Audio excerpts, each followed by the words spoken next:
गेल्या अनेक वर्षापासून शिवसेना त्यासोबतच उद्धव ठाकरे आणि बाळासाहेब ठाकरे यांच्यासाठी काम करणाऱ्या वरळी कोळीवाड्यातील सूर्यकांत कोळी यांनी मात्र आता अपक्ष फॉर्म आहे तो भरलेला आहे। अनेक वर्ष शिवसेनेचं काम त्यांनी केलेलं होतं। यावेळीच्या उमेदवारी त्यांना मिळावी असं देखील त्यांची मागणी होती, परंतु त्यांनी आज जाऊन अपक्ष फॉर्म भरला। स्वतः सूर्यकांत कोळी आपल्यासोबत आहेत। साहेब, आज या ठिकाणी तुम्ही अपक्ष फॉर्म भरलेला आहे, काही वेळ आली या ठिकाणी तुम्ही अपक्ष फॉर्म का भरलेला आहे? साहेब, प्रथम तर मी वंदनीय हिंदू हृदय सम्राट शिवसेना प्रमुख श्रीमान बाळासाहेब ठाकरे यांच्या स्मृतीस वंदन करतो।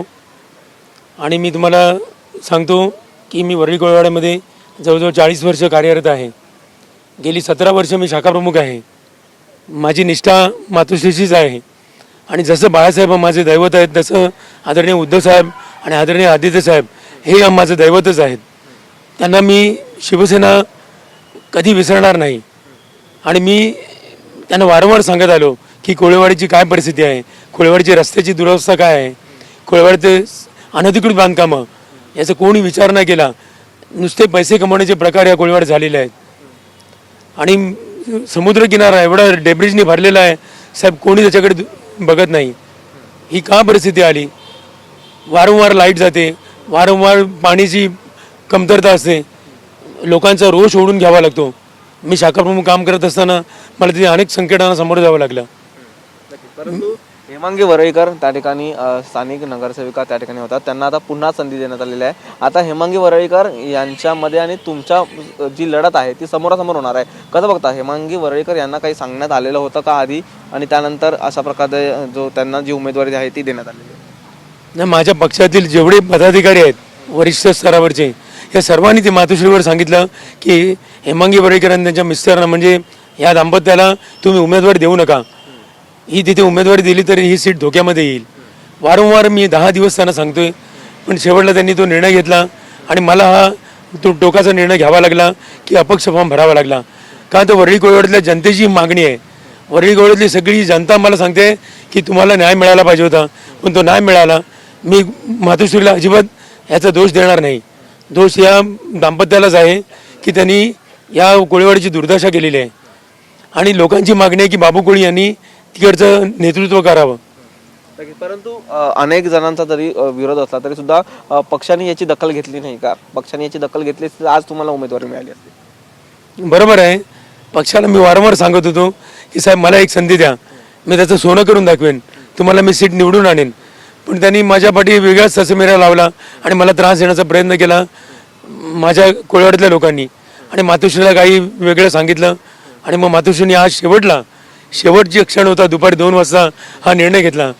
तो मला अजिबात साहेब आवडला नाही आणि मग मी आदरणीय आदित्य साहेब यांना सांगून आलो की साहेब मी जातो, पण माझी निष्ठा शिवसेना प्रमुख आणि शिवसेनेची कायम राहील। काय म्हटलं तुम्ही आदित्य ठाकरेंना आणि त्यांचं काय म्हणणं होतं तुम्ही जेव्हा हे सगळं बोलायला गेला? मला आदित्य साहेब म्हणाले, बाबू कोळी बाबूजी तुम्ही जात असाल तर बेलक्ष जा, माझा काही तुम्हाला विरोध नाही।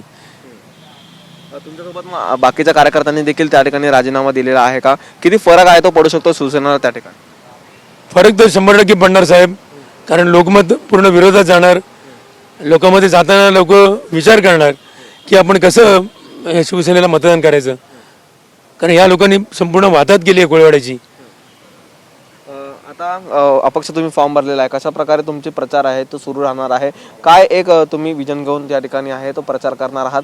अनेक वर्ष शिवसेनेचं काम केलेलं आहे, बाळासाहेबांचं काम केलेलं आहे, आता प्रचार नक्की कसा? मी साहेब निष्ठावंत बाळासाहेबांचा शिवसैनिक आहे। मी आता लोकांच्या घरोघरी जाणार, सर्व मंडळांच्या गाठीभेटी घेणार आणि सगळ्यांना दररोज भेटणार आणि सांगणार की या इथे बदल व्हायला पाहिजे। बाळासाहेबांचं नाव घेऊन त्या ठिकाणी तुम्ही प्रचार करणार? नक्कीच बाळासाहेबांचं नाव घेऊनच मी प्रचार करणार आणि लोकांच्या सामोरे जाणार। आपण पाहिलं तर हे होते सूर्यकांत कोळी, ज्यांनी आज वरळी कोळीवाड्यातून जो अपक्ष आहे फॉर्म भरलेला आहे, अनेक वर्ष शिवसेनेचं काम केलेलं आहे। आताच ते या ठिकाणी बाळासाहेबांचं स्मारक आहे या ठिकाणी त्यांनी भेट दिलेली आहे, त्या ठिकाणी वंदन करून त्यांनी या ठिकाणाहून प्रचाराची सुरुवात देखील करणार आहेत। परंतु पक्षाने जी विश्वास दाखवला नाही तो विश्वास त्यांनी दाखवला पाहिजे होता असे देखील त्यांनी म्हटलेलं आहे। तर येणाऱ्या काळामध्ये हा आता अपक्ष फॉर्म भरल्यानंतर आणखीन काही राजकारण तापतंय हे देखील पाहणं तेवढंच महत्त्वाचं ठरणार आहे। गणेश मोरेसह निखिल चव्हाण, TV9 मराठी, मुंबई।